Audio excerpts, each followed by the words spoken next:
What's poppin', everybody? Welcome to Top 5 Comics of September 2024. We're hitting this a little later than we expected, which we'll touch on briefly why. But clearly, I've got my main man Dolan here. And Dolan, last week, I think you were a little busy. Am I correct with that? Did you have a little something going on over the weekend? Yeah, I took a little vacation to New York. Oh, I was like, figured, hey, it'd be a good time to check it out. And just coincidentally, there's a comic book convention going on in New York. So what? naturally, why not Comic partake? convention. Sorry, I'm being an idiot. Yeah, you had to partake. So New York Comic Con, you were there, and you just went there as a spectator, right? You were just gonna see what was around, see if you could buy some stuff. That was the plan. And then I discovered that the publisher I'm writing for, Steve, was there setting up the TCM press booth. I'm like, hey, what are the odds of this? I'm here to see the Seinfeld Monk's Cafe and everything, all the Seinfeld sites. But I noticed you have a booth here that I'm writing for. Would you care if I hop behind there and try to sell some books? And he just did the, I guess. So yeah, I just kind of started hanging out there. I guess it's fine. Go ahead. No, that's awesome. We've had a couple of streams kind of talking about the books, but we do have a little something to look at because you may or may not have a campaign going on at the moment. So I'm going to pull this bad boy up and we're going to have a little look at the Kickstarter for Silent Nights #1, which has hit it's doubled its pledge goal. So it's hit 10,000, or it's over 10,000. So give us a little information here on what's going on in case people want to get their hands on Silent Nights #1. And they weren't at New York Comic Con. Yeah, so at New York Comic Con, we had the preview edition for Silent Nights #1. We had a few different covers. We had the surprise drop on Saturday of the Souza Micah. We had the Thiago de Silva cover. We had the Stephen Defendini cover. They did very well. And we decided to launch the campaign during New York Comic Con, which really isn't always the best of ideas to do because it tends to get lost in the shuffle of everything else at New York. And we feel like that was our fault launching it during New York Comic Con. So normally it would be significantly higher, but more mucho dolores is. But yeah, with 10K and after a couple of days, that is really damn good. I wrote this story back in April, and it based on characters created by Thiago de Silva and Stephen Finkel. And we're going to be introducing new characters in the subsequent issues. And this series is going to be it's our femme fatale, international intrigue, espionage with a dash of AI and some sexiness involved in this. So yeah, it's going to give you a little bit of everything in this book. Eventually, it's like you have your A and B plot, but eventually the C and D plot will become the A plot as you get through the subsequent issues. But these issues, especially the first issue, will not be short on action, sex appeal, and violence. What's happening right here in this? What's going on here in this panel? I don't know. Are they? Is it turned the wrong? Are they hugging, but it's turned the wrong way? Like is the panel supposed to be flipped? They are testing out the new printer, testing out the new Xerox printer. She's on top of him, making sure there's enough pressure for his butt cheeks on the scanner. So she's like, "Is that fine? Is that just enough pressure right there?" It's like, he says, "Yes," and it just yes. And you mentioned the sexy. Look, I've read this, so I know. But you mentioned the sexiness. You mentioned the whole femme fatale. This is giving you a very good look at kind of what to expect in terms of the character. Got some action. Ooh. I don't want to show too much. I mean, I know this is on the Kickstarter page, but oh my! A woman getting cut, woman getting hurt. What is this? What? A woman in comics? No, this is a very action-packed book. And I had a lot of fun because you sent it to me a little while back, and you're like, "Hey, if you have any notes, send it to me." And I kept writing notes for action things that I wanted to see. And then, and look, I will openly admit, I'll write notes, and then instead of deleting them when I then see it later, I just leave it in there, and then I'll put a note like, "Never mind." So Drew can attest, but I would be like, oh, you should have this happen. And I would get like a page, like turn the page and be like, oh, never mind, scratch that last note. And I keep that hopefully just so Drew can get some amusement out of my notes. But it was a hell of a lot of a fun like to read. And I can't wait to get the full. Whoa, we got some black bars going on. I can't wait Wow, to get the full experience. Oh, wow, wee wah. But yeah, overall, a pretty solid weekend. Because you not only had Silent Nights, but you had I think previews for all 3 books. Am I right? Or the full issue for? Yeah, so we had the full issue for Unholy Nightmare there. We had 2 different covers for that. We had the Kneel Before Doomface first appearance versus Recluse by Juan Jose Reap, and we had the Nate Watson cover, which was very beautiful as well. And those did pretty good. And we had our Depths of Valor as well. Honestly, that one. It's like Depths of Valor is going to be incredibly special when we launch that because. Yep. It's honestly, so Steve has been working on this for the last 20 years. 20 years. Oh, this wow. has been a story in his head. And it was a beautiful thing to see, like all of his friends he's known for all these years come by the booth so they can see the pages from issue 1 to preview edition. Like, because Nate brought the originals. So they're seeing the work, the story, they're like, oh my God, it's actually happening. The story is actually coming to life. You can tell that they were all happy for Steve, and Steve's excited. Nate's excited. I mean, Aaron, me, we're all in on this project. It's going to be amazing. Nice, very nice. I'm excited for you. And yeah, you had these 3 books, but you had some other books out there, kind of hitting the people's hands as well. So I don't want to just limit it to this. Like, we keep talking about how much Drew is writing, and we've only talked about like a third of the books that he actually has that's kind of just circulating out there. So it's crazy. But no, I'm glad you had a good weekend. I'm glad people are finally getting their hands on these things. And I can't wait to hear their feedback on it. And I think it'll be a good time. So yeah, you're telling me. Yeah, I know, right? Kudos, my friend. I'm super excited for you. And then we'll have to circle back on some of these things for sure. I do like this cover, though. I will say that. I got the I got the one of her standing in the door frame for the pre-sale. The Stephen Defendini. Okay, yeah, Stephen. Yep. Yeah, he killed it, and we had dinner with him and his wife. Nice, amazing people, amazing.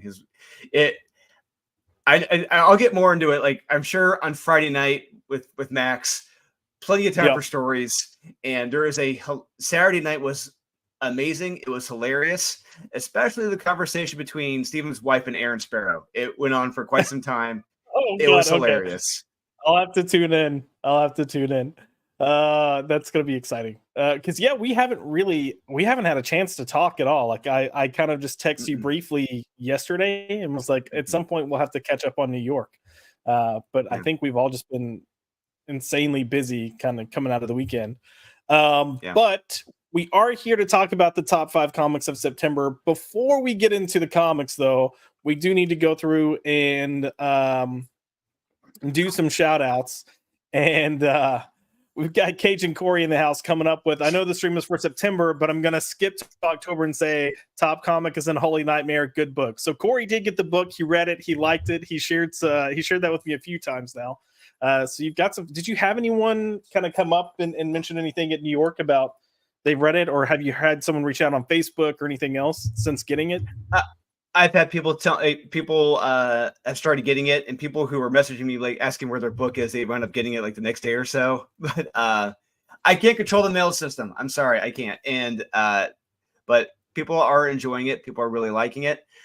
People had questions, and it's like they're like, wait a minute, the name of here doesn't match the name back here. It's like, that's intentional. It's going to follow up on issue 2. It's going to make sense. Don't worry. That's intentional. But there's a lot of things that are going to be set up for the next issues, and I'm just glad to hear everyone's enjoying the book. It's very pleasing.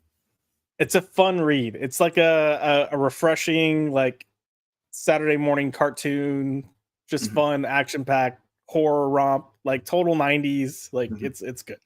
And I'm gonna stop talking because I don't want to accidentally say anything else about other issues, because I'm suddenly going, wait, what all was in the first issue versus the rest? Yeah. We also have Cajun Corey coming in with 5 months of membership with boobs. Boobs. Well, Corey, you may bring the boobs, but your clip for tonight is going to be this. I'll show you the tool that's most important to our survival, but fair warning, it's my penis. Damn straight, Chevy. Damn straight. Gotta love Community. We also have Raphael Ponce in the house. Sup, homies. We got Jamin D coming in with Unholy Nightmare rocks. Jamin, you rock, senor. Yes. Thank you. Oh, so this is Jamin D put, once they finish the first 12 to 13 issues, I hope they put out a hardcover trade paperback. I'd love to get it. Is that kind of the hopeful plans, that we'll get all those issues released and do like a trade? Oh, absolutely. So, like, Josh, I've already told you the plans. They're all going to be in 6-issue arcs. So, first 3 arcs, 6 issues.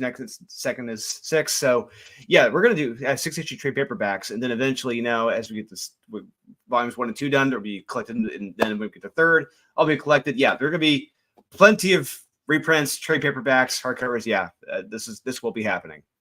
Nice. We also have Kaiser Jose in the house, and he said, I still haven't read Unholy Nightmare. Sorry, Drew. Son of a... It's still there. Drew's pissed. I'm like, it's all right, dude. Mainly because I still have to read books for other people and then get notes back to them. I threw my phone. Hold on a second. Oh, yeah. Go get your phone.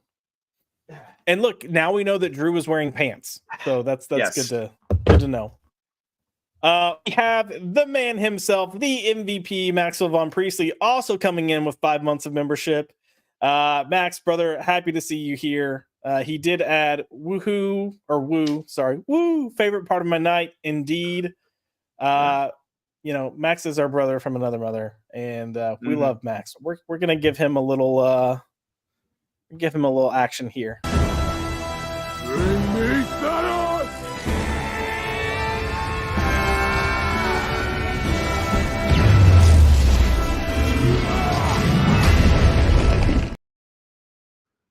Yeah. Back when it was good. And Back when cool things happened. It's just, not just that, but just when audiences went nuts when that happened, because it's like that big build up. Thor had been getting his butt kicked the whole time, and all of a sudden, yes, he's bringing it. Yeah. We got Zach's in the house calling me a show tease. How am I a show? I'm doing the show. We're doing it on a night later. I got held up with work last night, and then Drew went to an awesome screening of a movie. So, yes, got to go see The Thing on the big screen with Kurt Russell, and packed theater, and you could tell there are clearly a lot of people there who had never seen it before. It was an awesome experience. I wish I could have that. Go back to some of these classic films, watch them again for the first time, so I could experience those jumps for the first time. Oh, for sure. And that, I've actually never seen that in a theater, and I would actually love to see that in the theater.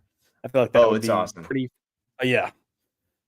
We also have Sammy Threepeat in the house. Yo, what's up, Sammy? Nice to see you here, brother. Sammy's another comic book fan. I'm gonna have to loop him in on some stuff. Hopefully, I can get him on some of our book club videos in the near future. But dude's got a lot of nice information and a good take on things. And we have Zach's coming back in with Josh. Please whisper Unholy Nightmare in my ear. Okay, Zach, you asked. Also, 5 months membership. Thank you. But here we go. Unholy Nightmare. Hopefully that did something for you. I don't know. We'll see. It's you know what we should do, like from Lion King, when they're like it's the hyenas and they're like, say it again, Mufasa. Woo! Oh god, we're gonna have new people watching and they're like, and I'm out. Zach's for you, good sir, and your 5 months of membership. I will my hat and we'll go with a little Canadian action for you. How about that?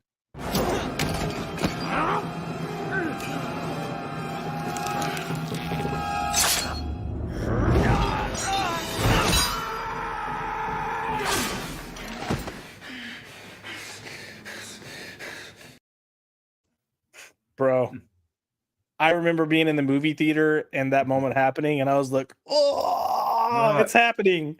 And that was the most we got of it, but still. Well, no, the next 5 or 10 minutes, every fan was going nuts with him just hell yeah, wasting everyone. It was going through awesome. the mansion. Yeah. Yeah. We also have Ben Dover in the house, not to be confused with Ben Dover, but Ben Dover. Phew, by the time the hardcover's out, I'll be ready for retirement. Yeah, look, it's coming though. It'll happen. We believe it. It'll happen. It'll happen. MVP, I'm all bricked up over here. I'm assuming that's from the Thor clip. We also have Andrew Gonzalez. What's up, guys? What is up, sir? Nice to see you here. And, I hope you got your copy, man. Yeah, I hope you got your copy. Andrew, let us know if you got Unholy Nightmare. And MVP coming in like Campbell's chicken noodle soup. I'm not gay no more. Good. Good. Oh, I think I have that video on here still. I might have to close this out with that. Why not? And we have Ian Miller also in the house joining us. What's up, Ian? Nice to see you here. Ian was with us on our Superman for All Seasons panel to kick off the comic book club. So if you haven't watched that, go watch it. One, because we had a great conversation, but two, it's an excellent book. But without further ado, we're going to go ahead and jump right into the top 5 comics of September 2024. However, we're proving yet again that we don't know how to count because there's just too many good comics, which is honestly, Drew, a good problem to have. I'm okay with that. Yeah, we had this problem last month. You know, like you said, it's a great problem to have, and I will continue to enjoy this good problem. Yes. It's much better than the months where like, okay, I guess we'll pick these 5. Like, sure, why not? And then some of your honorable mentions may or may not hop up into my top 5 list, so you might see them there instead. But look, you see, Max supports. He's happy that we haven't learned how to count. You know, I blame my lack of counting on a Texas education. I don't know what Drew's problem is. Maybe he got hit in the head too many times. I never watched The Count on Sesame Street. That's why. Oh, yeah, I did, but still didn't click. So, you know. Okay. Let's get into your first honorable mention pick. So for those of you that are tuning in for the first time, Drew covers the top 5 overall comics. I cover the top 5 debuts for the month. But we'll both tend to have commentary on each other's picks. But Drew's first honorable mention coming in is Destro number... Oh, I didn't put the freaking cover on there. Oh, man. This is what happens when you're like stop and go. Anyways, Destro number 4, written by Dan Waters, with art by Andre Bresson and colors by Adriano Lucas. To all those people and to everyone at Energon and Image, I apologize for being an idiot and having a cover from another publisher. Oh, man. Well, this is going to go in like a highlight reel at some point. But Drew, I haven't been reading Destro. I'm essentially waiting for the trade at this point because I read the first issue and I was like, yeah, it's fine. I'll trade weight it. But you've really been loving it. It's picked up. What made issue number 4 such a special issue?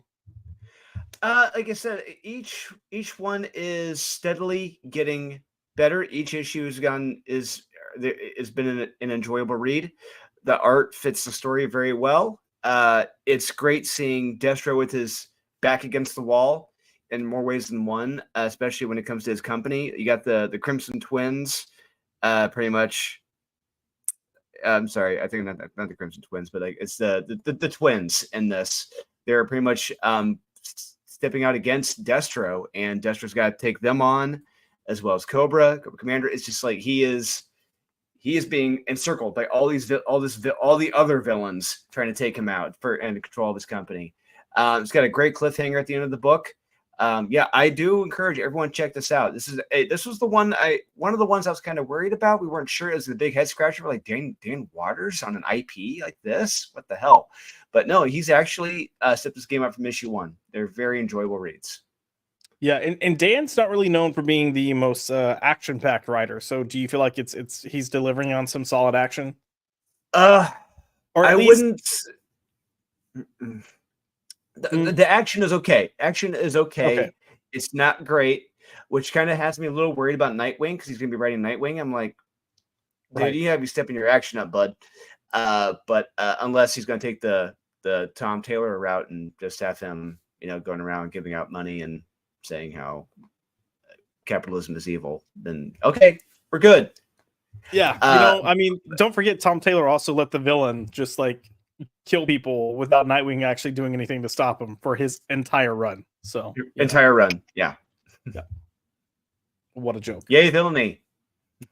Yay villainy! No, I'll definitely be checking this out in the trade because honestly, pretty much all the Energon stuff except for one book has been good to great.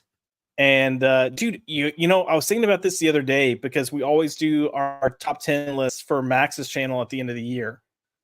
And this year it's gonna be difficult because we've had so many runs that are just 5 or 6 issue runs that have been great. So I don't know if you started kind of planning your list or not, but we're gonna have to. Yeah, I keep forgetting that we're getting close to the end of the year, and we're gonna start getting our list ready. Yeah. Gotta get my tuxedo T-shirt ready to go. Yeah, it's gonna be rough. That's right.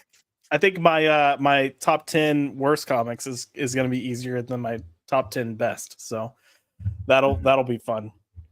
And yeah, if you're wondering if Geiger is going to show up on this list at all, since there's a picture of Geiger's cover, no, that's actually that's a Destro variant because you had clearly up there you have Destro, you had that shiny helmet, glistening. That's Destro's head. Oh, that's right. That is the variant. That's cool. Yeah, outrunning the wolves of the twins. Clearly. Well, hopefully we won't hit amateur hour again while going through this list. I'm pretty sure everything else should be locked away. Before we go to the next honorable mention, I do have to give a shout out to Salty Traveling Sea. God, I can't talk now. Coming in with the $2 super sticker. What's up, Salty? Nice to see you here. If Salty sticks around for the show, I'm sure I'm going to hear some "I told you," and it's because a book that he was saying, I hope this is good. I think it's going to be good. And we're like, we hope it's good, but that book may or may not be on our list. But for the $2, I'm going to come in with a little bit of cap action.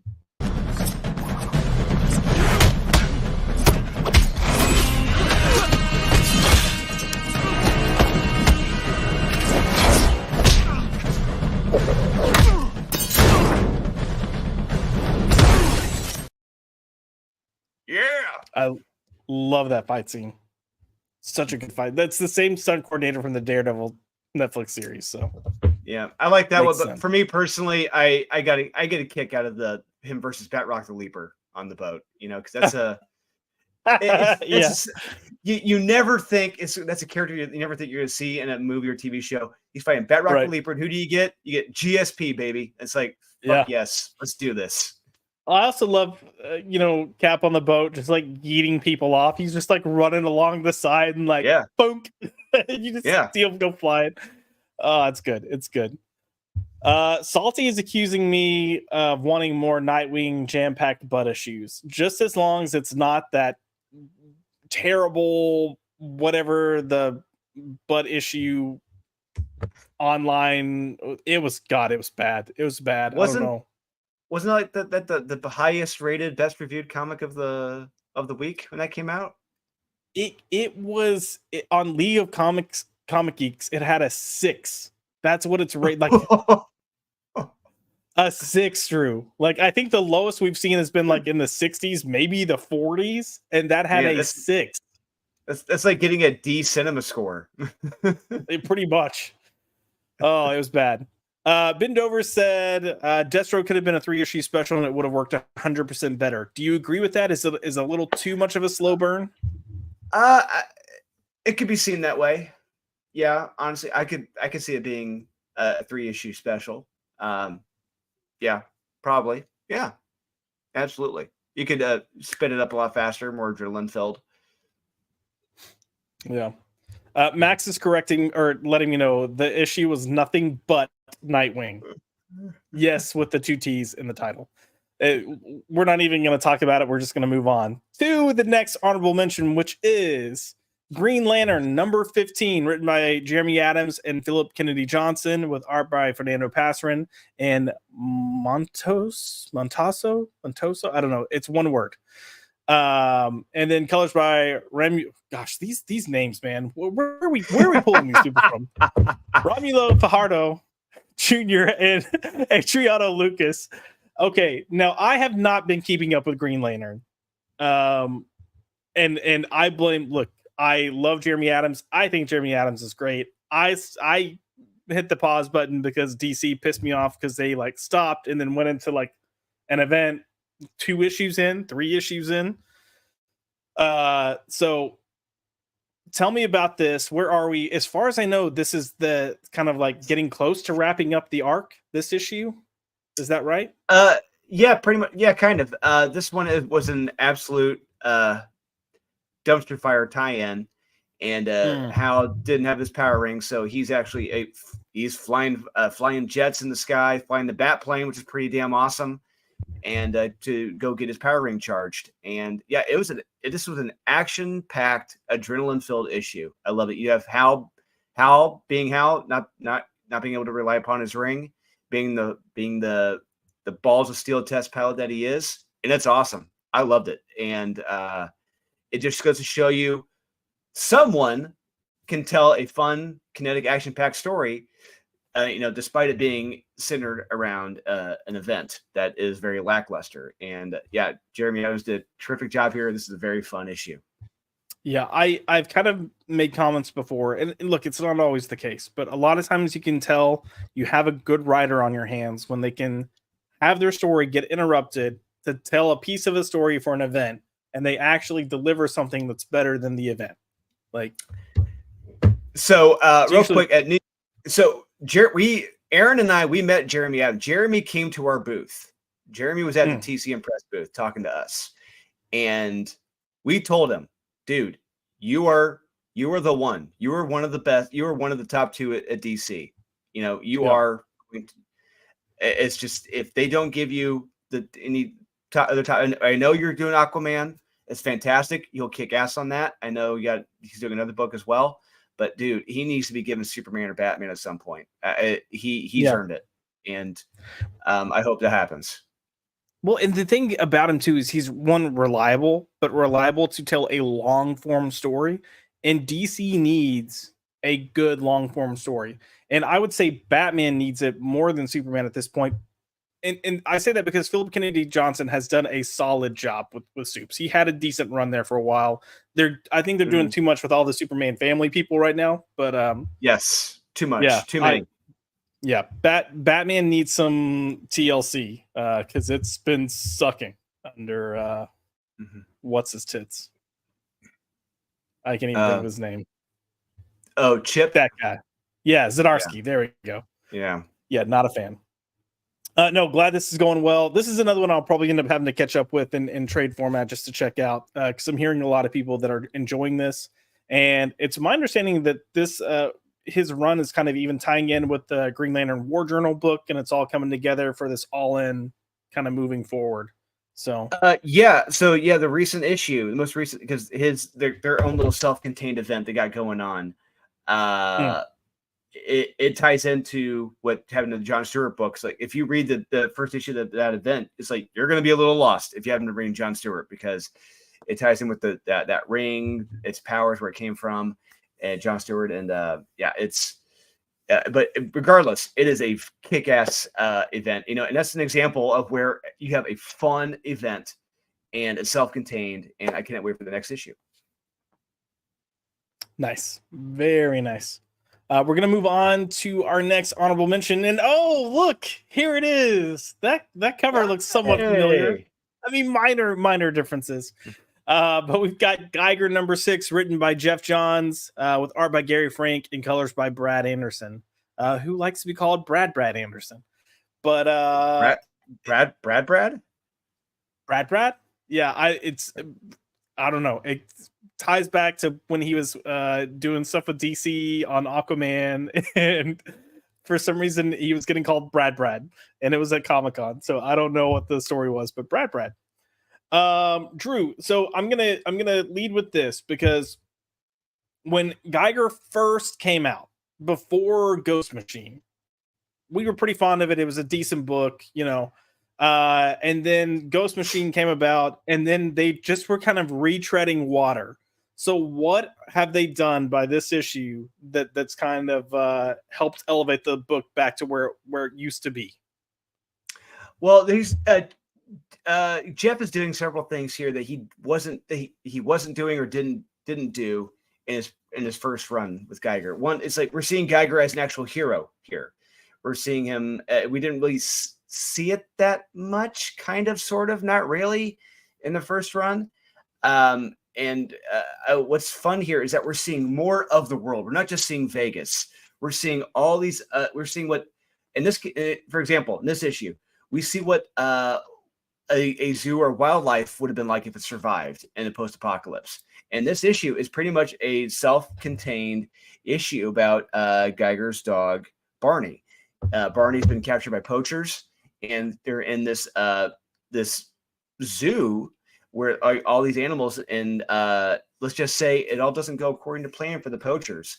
And all I gotta say is Gary Frank does a lot of the heavy lifting here, because this is it's not a complete silent issue, but it's a predominantly a silent issue, and it's fantastic. And let me tell you, so guys, for one thing, if you're not used to drawing animals, let alone exotic animals, it's not easy at all. It's not easy at all.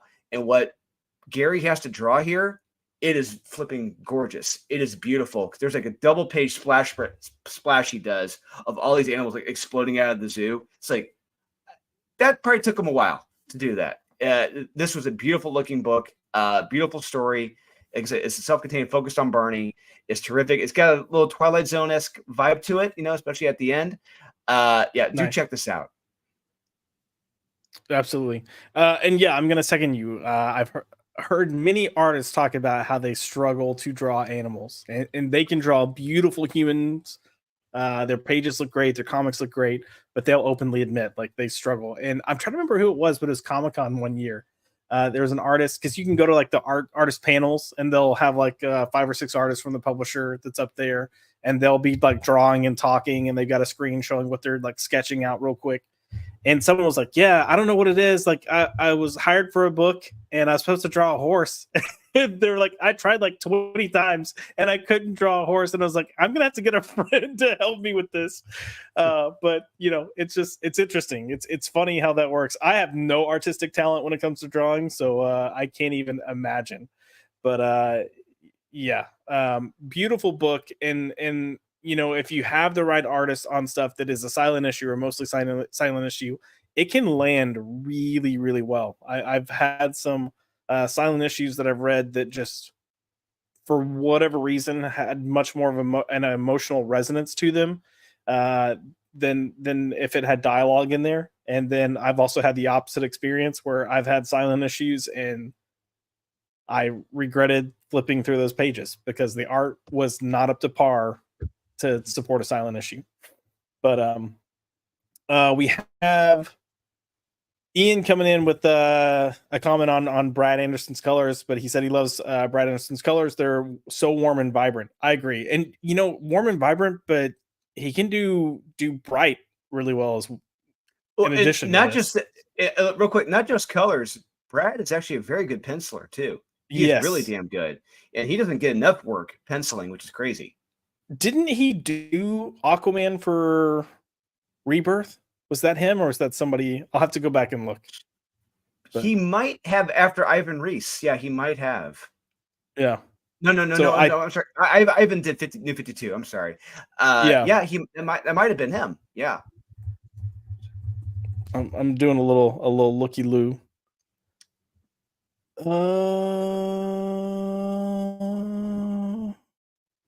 Volume 1. Oh, that's pulling up the Stepan Sajic. I don't know that apparently, according to Ian, it was Brad Walker did Aquaman. Oh, that's it. It was Brad Walker. Cool. Thank you, Ian. It was a Brad. We got the Brads here. Yeah, no, I'm enjoying this. I'm not sure. It's not my favorite Ghost Machine book, but it's solid, and I'll take solid over crap for sure. Coming in, the next honorable mention we have is Transformers number 12. Written by Daniel Warren Johnson, art by Jorge Corona, colors by Mike Spicer. This has been a pretty kick-ass team. And as this says, end of story arc. So, Drew, we've talked about how issue 10 was kind of a little too much of a slow burn, a little too much setup. 11 kind of benefited and picked up things a little bit. How about this issue number 12? Does it go out with a bang? Does it do what it needs to do? Yeah, this is the culmination of Daniel Warren Johnson's writing here in the second arc, and the pacing of the series has been, in my opinion, it's been really solid. It's been really damn good. It hasn't been perfect, but it's been really damn good. And yeah, this arc goes out with a bang. It's pretty much a battle between the Autobots and Shockwave and his army. The choreography in this is fantastic. It's beautiful. Jorge Corona, he brings it. He is. I mean, I know we were all worried and nervous about this guy because we weren't sure if he was the right guy for this. He's killed it. Every issue he's done, he has killed it, and I gotta give him all the credit in the world for that. And how this ends is a pretty damn shocking issue, pretty damn shocking ending.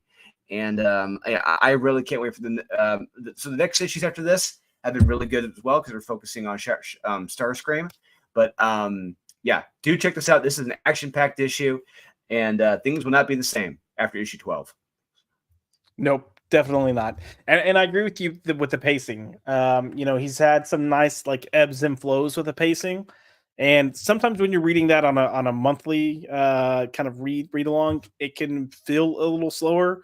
But when you get it in a trade, it just works beautifully because everything kind of really just falls in line, and you feel the pacing more so as it's intended for the overall story. So I will agree with you. I'm also enjoying this kind of like segue into Starscream in the October issue, which we'll get to soon. But yeah, good stuff. Real quick, Ben Dover did chime in on Geiger and said Geiger 6 and 7 are the best issues that Ghost Machine has done, Image Geiger run included. So that's high praise there, Senor. High praise. Yeah, Jeff Field. We're going to move on to our next honorable mention. Yes, we still have more honorable mentions that we're getting through.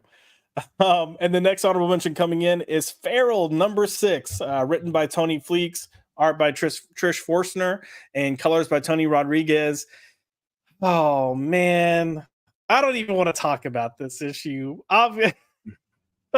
Look, I'm with Max. I don't like, oh no, I'm not with Max. I'm with you and Kyle. I don't really like cats. Cats are, I mean, they're fine. They're all right. But this book makes me feel bad for these cats. Like, I feel for them so bad. And this issue kind of coming in from Patch's perspective. Yeah, it's a rough one. So yeah, tell me your thoughts on this. So this issue, I noticed with some people, it was divisive, because a lot of them didn't like it because it was like a self-contained story. It felt like it wasn't part of the main overall arc, and it felt like a filler issue. And I don't really see it that way. You're seeing the life through Patch. You're seeing what it was like for him, getting in the house, getting new animals in the house, what the interactions were like, the relationships. And then now you see the path that Patch is going down now, and it's very tragic. It's sad. Yeah. And it's a damn good self-contained story. And Trish does a lot of the heavy lifting here with her art. And I got to give her all the credit in the world. It's a beautiful issue, and it's been a beautiful series. Yeah, I find it weird that people are saying this feels like it's out of place or a filler, because we've pretty much spent this whole time since the end of the first issue, waiting for things to unfold with Patch, just like kind of holding our breath, not wanting it to happen, but knowing it's coming. So then to get a full issue, seeing, his life, his perspective, it adds more weight. It adds more like emotion to it. And I'll agree with you. Trish is doing fantastic work. We've talked about her approach, kind of like that Disney-esque look. But she manages to make these characters emote so well. And yeah. we got Bend Over coming in and saying Feral number 6 might have been issue of the month. Shit hurted. Yeah, it was rough. And we've got the retard himself coming in, Max von Priestley. Cats. He likes cats. I found the perfect shirt for Max. It was a cats related shirt at a cats booth. Oh god. Yeah, I took a photo of it. Max, I'm gonna go ahead and show it since I didn't get it for you. So I'm kind of kicking myself not getting it now, but where is it at? Here it is. Yeah. That'd be cute. It says perfectly sane cat person. We should have got it for him. Oh Yes. man. Yeah, that's fitting for Max. Sure. Perfectly sane. Perfectly sane. Max also said that issue 5 was unreal, so damn good. Issue 5 was also rough. This whole book is rough. I don't look, I'll watch movies or read books and bad things happen to people and I'm like, yeah, they probably deserved it. I see it happen to animals and I'm like, but they're so innocent. So I'm one of those people. But yeah, good stuff. And I'm really curious to see, because they did Stray Dogs, it was self-contained. You had your short run. They did a few kind of like pickups after the fact. But I'm really curious to see what all they have planned since this is an ongoing series and see where all they're going to take this, because I don't know if I can handle it. But and Max says, yes, it's me. All right. Cool, buddy. Sure. Same. We're going to go on to our next honorable mention, and that is going to be Space Ghost number 5, written by David Pepos, art by Jonathan Lau, and colors by Jonathan Lau. Jonathan Lau on art, top notch, and David Pepos, I'm not the biggest fan of, which is why I haven't been reading this. However, everyone is saying that he's killing it with this book. So, Drew, since I'm the loser that's not reading this, why is this honorable mention? Yeah, you're really missing out on this, Josh. This is honestly, I know we gave David Pepos a lot of shit for his Punisher Boomhauer run. Hey man, you're gonna take that back, man. You don't need to talk about me and my Punisher run, man. I don't know what you're saying, man. Exactly, that's what he looked like, and that's exactly how he talked in the book. And it's like, man, you couldn't try a little harder. And on top of that, he had a Savage Avengers, which I don't think he was right for that. He should not have been on that book. But here, this is the guy I want to party with. This guy is awesome. This is the David Pepos who's a kick-ass storyteller. I mean, you have an absolute Chad in Space Ghost, drawn by Jonathan Lau. It's awesome. And it's kind of almost like a fish out of water story, this whole arc so far, because he has Jane and Jace. You got Space Ghost, who's almost kind of like the All-Star Batman by Frank Miller and Jim Lee. He's just like having to take care of these two kids now, and they're kind of becoming a sidekick. It's just kind of fun watching that relationship evolve to him being like a father figure for these two characters. It's pretty damn amazing. And in this issue specifically, when they're fighting Zorak, it has a very shocking ending. What happens to one of the lead characters? He's going to be living with that. They're going to be living with that for the rest of their lives. It's a very fun issue, action packed. It's beautiful. Everyone's got to check it. If you never checked out Space Ghost, this is the time. If all you know is Coast to Coast, pick up this issue in this series. You're going to have a whole different mindset on Space Ghost. Nice. I do remember the cartoon. I feel like I didn't care for Coast to Coast, but just the standard cartoon I loved. Yeah, me too. Yeah. But dude, this cover, like this reflection in the eye of Zorak, that is Zorak, right? Or yeah, no? That's Zorak. Yeah, it's okay. Zorak. Yeah, that reflection in the eye is just. I didn't notice it at first, and then I was actually putting into the slide. I was like, "Oh, damn, that looks good!" Like chef's kiss. So, I just realized the color is actually I think. So, are you sure the colorist was Jonathan Lau? I pulled this from the Image website, is it Boom? No, it's Dynamite. I pulled this from Dynamite. their website sucks. So I'm Okay, I wasn't sure if it was him or Andrew Dalhouse that did the colors. I gotta check. Okay, it so out. it may be Dollhouse. But So anyway, I was gonna say potentially. Dalhouse did the colors for the Doomface versus Recluse cover that we had. Oh, indeed, which was a bomb ass cover by Juan Jose Reap. We have some comments in here. We've got Sassy coming in with Joshy and kisses, except it's not pulling it up because my computer sucks tonight. There we go. Miss Sassy Sasquatch, nice to see you. Glad you got your home construction, flooring, whatever the heck was going on done. And we're happy to have you back on Sundays doing your show. We also have JD Penny in the house. Don't insult Boomhauer like that. Fair. And Fear Monarch coming in with the Space Ghost Coast to Gross. Agreed. And Max coming in with the Get My Name Out Your Mouth, David Pepos. I can't believe he actually said that. It's just it's great. For those that are wondering, he said it to Perch. Right? It was Perch, right? I believe. Yeah, it's Perch. Yeah. Like, of all the people, you're gonna say that to Perch? Really? Yeah, like come on. There's plenty of us that have been way meaner, but yeah. I gotta check out the book. I hate that, David Pepos is such a little B word. Sure. Anyways, a good book's good book. I'll support a good book, and hopefully he chills out a little bit online. JD Petty wants to know, since you compared it to All-Star Batman and Robin, does Space Ghost make them eat rats? I think at one point, like he finds like some type of alien rodent and head tells him, "Yeah, here's some dinner." Oh, okay. Does he say that he's the goddamn Space Ghost? Actually, no. Okay. I was like, No, dang, we're channeling some All-Star Batman and Robin. But he does say, "What are you, retarded? I'm Space Ghost." Okay, see, I would not expect that from David Peppo, so I'll give him some credit there. No, I'm kidding. He didn't say that, but I would love it. I would have loved it. I would have loved it if he did. I would have loved it if he did. Got my hopes up. I was like thinking, God, I really am missing out. This is the book for me.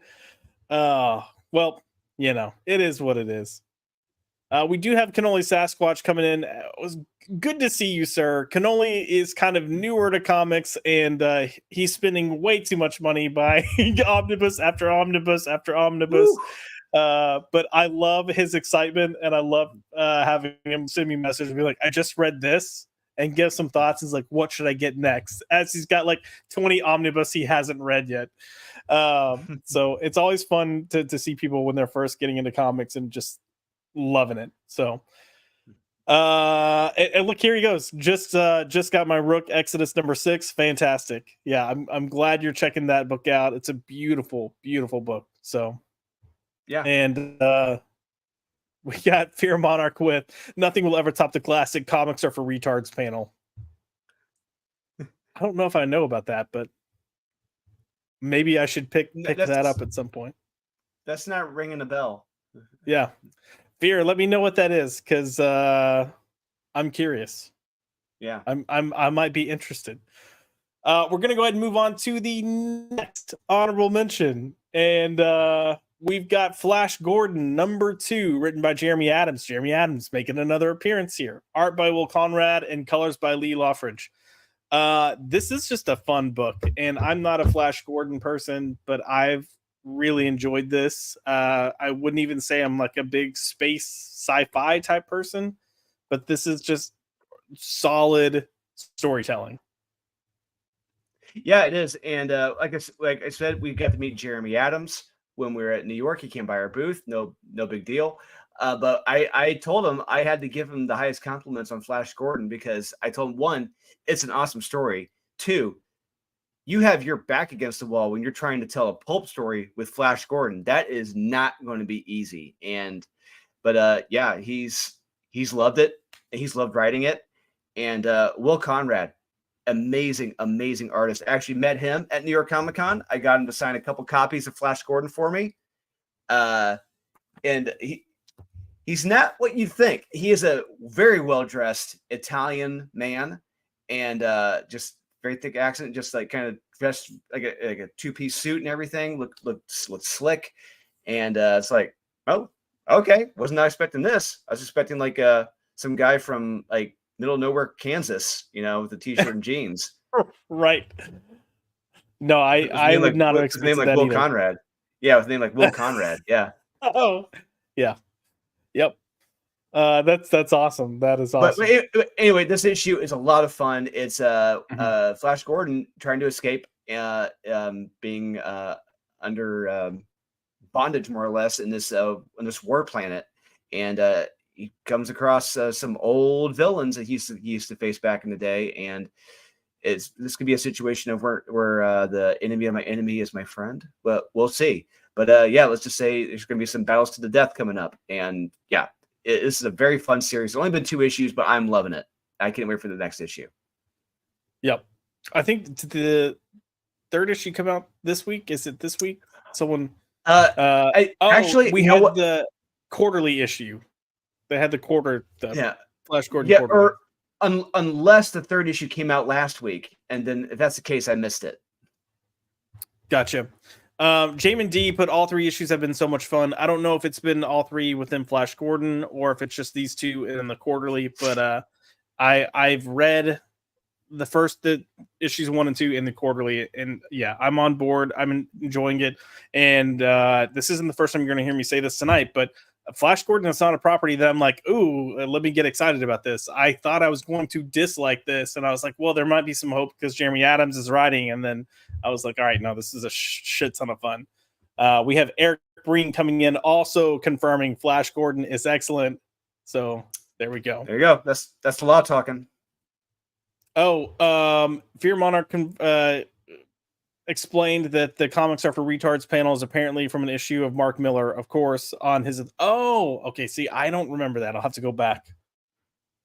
It's been a hot minute since I've read Authority. I love Authority. Yeah, the Authority. It's one of those things where I loved it growing up, but when I go back and read it now, for me, I really see just pretty much how borderline villainous the Authority were in their their actions. It's like it's kind of hard for me to read it and enjoy it in that way. It's like I'm rooting for the villains here. I don't, but then again, that's just me. Yeah, that's fair. That's fair. I mean, sometimes I root for the villains. It just depends on what's going on. Yeah, with modern writers these days, our heroes are the actual villains, but they don't seem to know that. So, no, we're gonna move on to the next honorable mention, and it's Conan the what? Conan the Barbarian in an honorable mention spot? What's going on? Conan the Barbarian, number 15, written by Jim Zub with art by Doug Braithwaite and colors by Diego Rodriguez. Drew, what happened? Why is this not in your top 5? Like, is it falling from grace, or did we just have too much good stuff? Yeah, there's too much good stuff this month. This is just look. Don't get me wrong. This is a beautiful issue, and there's another Conan issue right above it too. We may be talking about, but yeah, this one is it's so what kind of like lowered this a little bit is that this is a very commonly told Conan tale. It's been retold a lot of times. Him with the Frost Giant's daughter, and I love it. It's a classic story. Don't get me wrong. It's a beautiful story, and at this point in Conan's life, it really, as we saw in a previous issue or so, it's about dealing with faith and everything, and seeing this woman and where she comes from, and that these visions that he has, it's like it really puts that belief in him, like there is something more than just what I experience with my senses. There is another world out there, and but like I said. This is a commonly told tale of Conan. It's a fun tale. Don't get me wrong. That's why it's so high. But there's just a lot of other better stuff. I felt, in my opinion. Someone is having a bit of a conniption. I think they've thrown down their gray little toys, their gray men, and they're having a temper tantrum. But Max is coming in with wait, what? So he was he was definitely multitasking and just listening in. Now we've gotten his full attention here, and he's going, no, no, no, hell no. And Drew, you're wrong. I love it. This reminds me of last year when we were doing our top 10 list, and I can't remember if it was Transformers or Conan, but I think all of us had it at like number 7, and Max was like, "Oh, what? Are you freaking kidding me? Number 7? Oh, and we're like, I don't know. We all seem to be in agreement here. But yeah, I love it. Max is always I like to think Max had his cat on his lap, and as soon as he saw this, he just kind of flung the cat. What? And it's just poor Gideon. Yeah. Oh man. Max says, ha ha ha ha, all that toxic masculinity is intimidating. Oh, I miss Salty's comments, but Salty put Conan number 15 was amazing. The Frost Giant Starter is a great Howard interpretation. Yeah, and it is. Put, yeah. And then he put, these guys sound like they're voting for. Oh, whoa.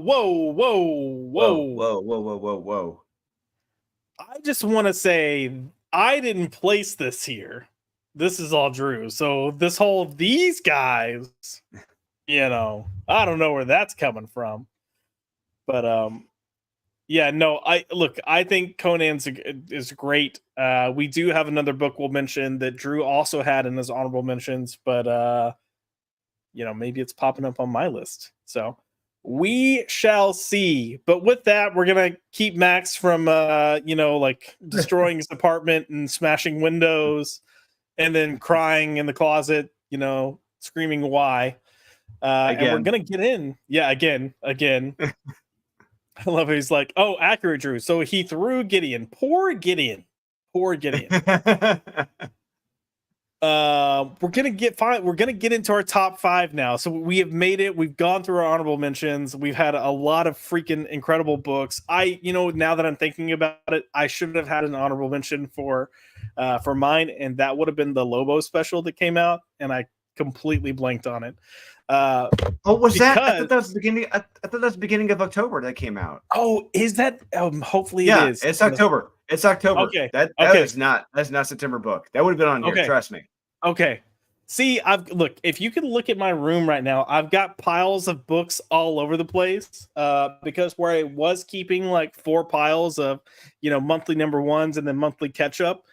I now have piles because I've been jumping on Max's stream, so I'm reading books to talk about them and setting them aside. And I need to get like a better drawer system or something as I'm reading through this. But okay, good to know that I'm not screwing things up. We're getting into our top 5. We're gonna go with my number 5 pick of the month of September, and it's shocking. I'm going with a distillery book. I know. Bear with me. It gets even more shocking because I'm going with a book written by Brian Azzarello and Stephanie Phillips. So I'm just gonna explain yourself. As Max will tell us, explain yourself. Listen, all I'm gonna say is I had no expectation for this. One, because it's distillery, and I've read some distillery stuff. It's not necessarily all bad. It's just all like, okay, that happened. But I'm not typically the biggest Brian Azzarello fan. He either does a decent job, or I feel like he just completely misses the mark because he tries way too hard. And then I don't think Stephanie Phillips can write to save her life. So throwing that out there. Sorry if I piss people off. But it's like they both kind of helped counteract each other and help each other out. So this doesn't Brian Azzarello as hard as Brian Azzarello likes to Brian Azzarello. And he elevated whatever schlock that Stephanie Phillips put on the page. And it ended up being a really good book. So you're getting the same story, but it's told from 2 different perspectives. So you've got like a rescue mission, and then you have a heist. And they're both involved, and they're both connected. But the book is essentially 2 issues. So you've got one issue that's the rescue mission, and one issue that's the heist. And it just plays out really, really well. And I remember putting this down, and I was verbally like, did I really just like that as much as I liked that? Because I thought it was a kick-ass book. Solid art. It's really gritty. It's dark in a lot of ways, but it doesn't go that whole edgelord route. But it takes place in the future, and don't get close to too many of the characters. That's all I'm gonna say, because there's some surprises there. So, Drew, does this make you want to go pick up a distillery book? Or are you like, oh, I've got to go buy this now? No. I will say, if you're gonna buy one book that's come out from Distillery, this is the book to get. I'll just put it that way. And I think they've had like 10, 11, or 12. Whatever you do, don't get Missionary by what's his, like, God, I can't even think of his name now. Who's the X-Men artist on Uncanny X-Men? He did the Stegman? first. Yes. So Stegman wrote a book, just FYI. And it's god awful. It's so awful. Yeah. I can't remember if I just sent Max the pictures or if I sent it to the group. But if I didn't send it to the group, yeah, I'll send you the pics afterwards. But no, I thought go. It involves a guy that works for a grocery store catching his wife blowing like the priest. And he makes a comment. Yeah, and he makes a comment like as he's running away because he can't believe what's happening. He's like, "We've been married for 16 years and she's never given me a blowjob." And I'm like, "Fuck, I can't. It gets worse than that. It gets pretty sacrilegious, but yeah, no. Max is coming in. He said Stephanie Phillips, and he put, I have a feeling that Azzarello wrote Stephanie's portion as well. I feel like they both wrote things and then had the other go through and edit, because they both muted their writing style, and it feels like a competent writer actually wrote this, specifically with the dialogue, because I think they both have really stiff dialogue in different ways, but it was a solid issue. So Drew, we're gonna move on to your number 5 pick of the month, and that is Prodigy Slaves of Mars #2, written by Mark Miller, art by Stefano Landini, and colors by Michelle. Oh man, did you? Sorry, did you skip one of my Conan books? Yeah, because it's yep.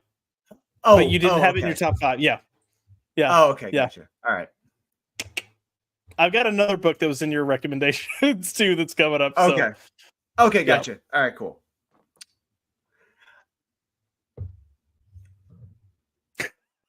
Oh, sorry. There you go. Yeah. I was letting you finish. No, you're good.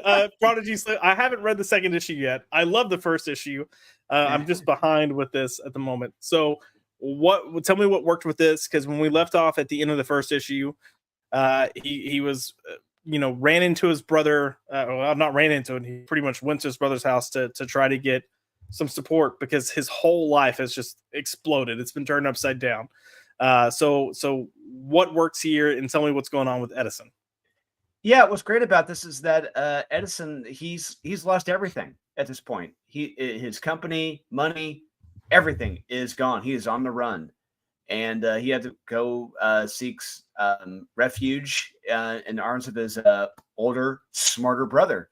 But throughout the course of the second issue, we really discover about their past with growing up as kids and everything that his older brother accomplished by when he was 3 or 4. Before he was, I don't know, he had like a PhD and all this ridiculous stuff. It's hilarious. But you find out that his dad, now that put so much pressure on him, that he just burned himself out. He was done, and he just sought solace and just smoking weed every day, and just hanging out and just doing his thing. And this Edison, and I guess the father being disappointed and putting pressure on Edison, and Edison making that promise where it's like, I'm going to take the silver dollar and turn it into like $1 million. And he did. And just really see just the effect that their dad had on them, just trying to make them be the best. But yeah, and great action scenes in this as well. Yeah, this is a fun issue. I got to recommend this. You're getting called out in the chat. Prodigy over Conan. Max says he's going on strike. Going on strike, Drew. Going on strike. So what makes this better than Conan? Well, one thing, I haven't read this already 5 times in 5 different ways. So that's fair. That's completely fair. We'll leave it at that. Max is probably going to come back with a smart aleck remark. But yeah, no, I think that's a fair take. I love the introduction to the first issue of this because it really just kind of threw you off. I guess whatever expectation you may have had, it kind of threw that out the window right away.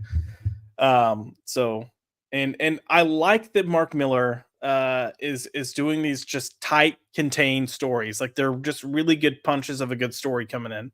And he might be onto something for how creators should approach writing comics moving forward. Look, if you've got a long story to tell that story.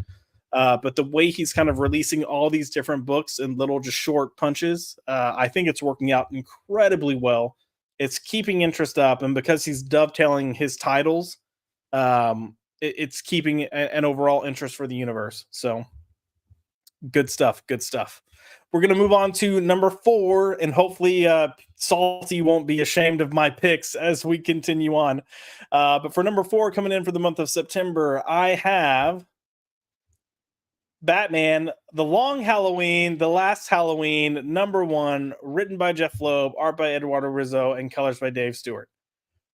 I was very cautious about this book. I did not know. I was afraid that Jeff Loeb was going to phone it in. I was afraid that not having Tim Sale was really going to impact the look of the book. And I'm happy to say that I enjoyed the book. I enjoyed the characters. It was nice to get an actual Batman book that felt like a Batman book. And they seem to kind of pick up really well. The first issue does a lot of kind of reminding the audience of what's going on, which I'm perfectly okay with. But I'm intrigued. I'm on board, and I'm curious to see where they go with this story. So, Drew, what were your thoughts on this book? Because this was one of your honorable mentions. Yeah, this is the one that I had the lowest of expectations going into this. Like you, I was scared and just like almost didn't want to read this because I'm like, because a lot of times we've seen it before when creators come back to a book that they're known for, it doesn't turn out too well. And it like same case with a lot of movie directors, like Senor Spielberg or George Lucas or Ridley Scott. It just doesn't work. But here, Jeff Loeb, it's amazing. He has not missed a beat. It's a very fun issue, very fun introductory issue. Eduardo Rizzo is another one that I'm already a fan of his artwork, and it's a unique style. But going into this, he does have his style, but somehow he adds a bit of there's a Tim Sale flair in his art, which is pretty damn cool. It's pretty damn cool, and I gotta respect him for that. And it is amazing, especially how he draws Robin. I really love it, and the dialogue in this is a lot of fun.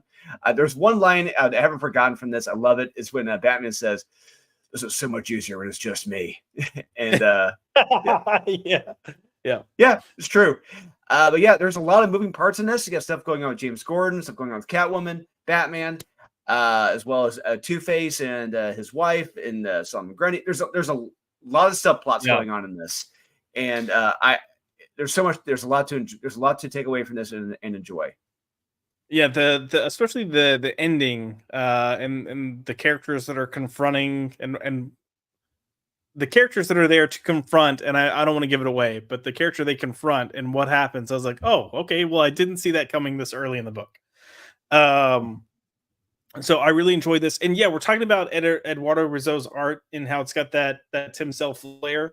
And I want to clarify too that like when you look at Transformers and look at what Daniel Warren Johnson was doing, and then you had crap, I'm blanking on his name. The artist that stepped in, Jorge Corona stepped in. Jorge Corona definitely channeled his inner Daniel Warren Johnson like as best as possible to keep it so that it like looked as close as possible. this still feels like Eduardo Rizzo doing his thing and paying homage, but not necessarily going to that like let me copy Tim Sale. It's just got the I guess the spirit of Tim Sale in what he's doing, if that makes sense. Yeah, it does. Yeah. And it's warranted. It needs it because a big part of the selling point of the last Halloween was Tim Sale artwork, and I see it as just kind of a way of just paying homage to the guy who told more or less half the story with his art. Yeah, yeah. Really good issue. I'm glad we're getting 10 issues out of this. Hopefully it'll hold at this level quality, if not get better. And I think Jeff is gonna want to deliver something good here. I think he's gonna want to I think there's certain things that he holds near and dear and close to his heart, and I think the Long Halloween is one of those things. So I think he's really gonna come in and try to do his best here. Whereas, something like Hush felt like, yeah, cool, whatever, I'll do this. Give me a paycheck. And I know a lot of people love Hush, but it's just I don't know why y'all are putting it on top 10 Batman lists. We do have Salty coming in with hell yes. So this is what I was referring to at the very beginning. Salty was forever the optimist, like this is gonna be good, and we're like, I don't know, it can be rough. So I'm glad and happy to say he was right. It is good. Nothing makes me happier to say that. I was nervous and didn't need to be. Salty also said last Halloween exceeds expectations. I will agree there. And well, never mind. Salty says I am many things, but an optimist with any entertainment isn't one of them. But you were an optimist here, so yeah. But yeah, great book, and I can't wait to get my hands on the next couple of issues. Drew, we're coming in with your number 4 pick for September, and it is Universal Monsters Frankenstein. Oh, I put the wrong number. Number 2. This is number 2. Fuck. Look, y'all, it's been. I am like dead off the past month, so I will recover shortly and be back to normal. But I'm on fumes at the moment. Universal Monsters Frankenstein number 2, written by the whole book is pretty much by Michael Walsh, written by Michael Walsh, art by Michael Walsh, and colors by Tony Marie Griffin. Just freaking amazing across the board. And this issue, the brain of a killer. I'll let you talk about it because it's your pick, but I'm right here with you and loving this book. Yeah, I love this book. I love the series. And issue 3 came out this week. Today, I just read it. It's really good. And what's cool about it is that each issue is kind of giving you the story from different perspectives, different points of view. Mm-hmm. Issue 2 is more or less kind of from Fritz, his assistant, and we see how tragic and sad his life is. Just pretty much how he's just been like abused, more or less, verbally and emotionally by Victor Frankenstein. And it's not pretty. And naturally, when someone like that is given all that negativity, he's going to push it out on someone else. And Fritz, he finds the kid, and he's going to put it out on the kid. And let's just say it doesn't turn out too well for one of the characters later in this issue. But yeah, this was a very fun issue. It's great seeing a story told from different perspectives, and it's not easy, especially if granted it's a over 100-year-old film, but you're having to tell a story that we didn't see on film, and he does it. Michael Walsh does a great job with that, with the dialogue and with the art, and I got to give him all the props in the world. And hey, I'll say it here. It's true. This is the one good Universal Monsters comic book so far. Agreed. And I will continue to recommend this highly. If this does not get Michael Walsh more work, I don't know what would. And even from the first issue, he found a way to make it different while also being exactly what it's supposed to be. And that is not an easy feat, especially with something that's been around and been told as many times as Frankenstein has.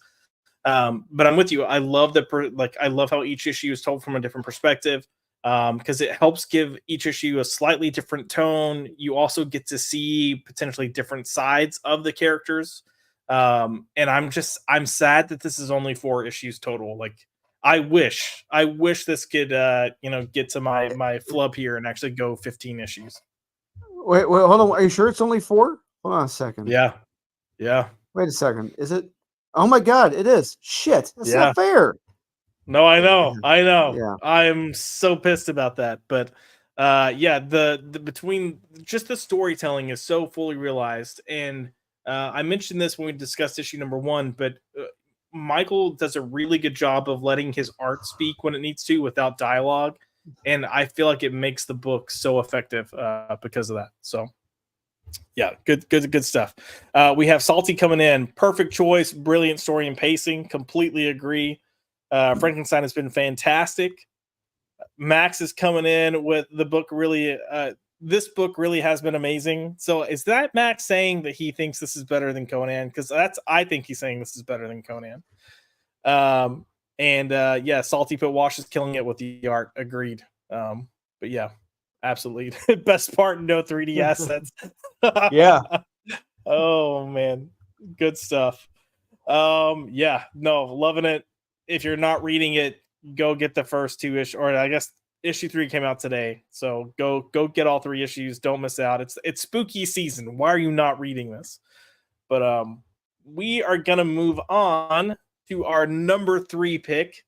And I'm coming in with my number 3 debut for the month of September. And that is going to be The Horizon Experiment, The Manchurian, number 1.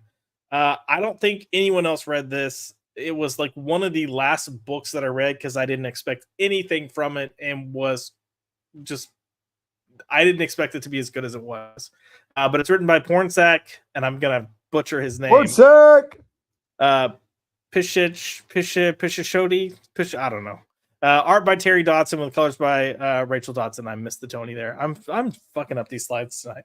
I don't know if this is a really as in he disagrees or really like I might have to check this out. So the whole concept of this is a Chinese James Bond running covert missions in America for the enemy. So this is in this story, your lead character is a Chinese spy. And what I really appreciate about this is they didn't take and I get that they say James Bond here. It doesn't reminisce James Bond to me at all.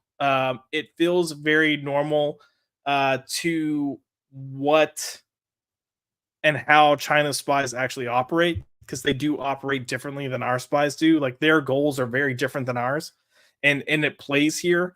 But you get a lot of just kind of threads that come in that he's working his angle, and he's got the people that he's using to get his information and get into certain aspects of a lot of times it's businesses or government.